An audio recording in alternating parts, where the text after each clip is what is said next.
Hello. Hi. Morning. Hello, Alice. These aren't professional archaeologists, they're divers who've found a love for history, and for me that makes what they're finding here all the more special. It's real dedication here. These guys are down at Southam every few weeks, diving in the same spot, constantly looking for new objects that are coming up from the seabed.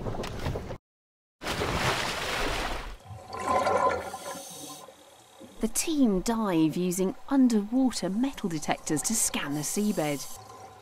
In the last few months, their dedication has paid off, with a massive haul of objects, which have been sent to the British Museum, where they're being analysed by curator Ben Roberts.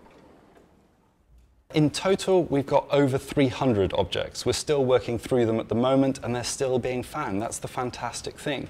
What's amazing about this particular collection of objects, it encapsulates where we were culturally about 3,000 or so years ago. You have swords, and this was, for your Bronze Age warrior, what you would have used in conflict against your neighbours. And we have plenty of evidence for warfare at this time.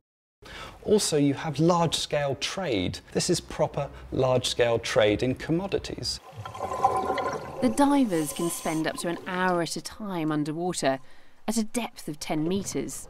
I was talking to Jim and he said that the seabed, the sediments, the gravels move around quite a bit down there, so every time they dive there might be something new exposed. The group dive around once a month. Because the seabed is constantly moving, it's impossible to predict whether they'll find anything.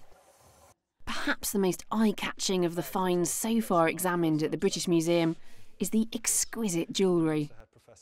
Usually when we find Bronze Age gold from this time, from about just over 3,000 years ago, we find relatively simple gold objects.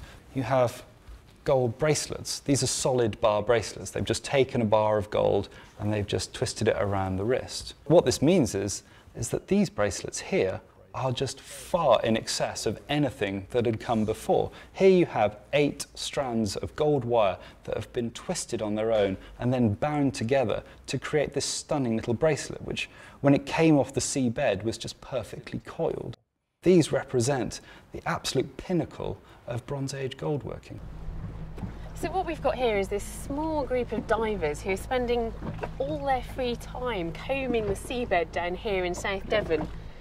And they're making really significant discoveries that are helping us to understand the Bronze Age that little bit better.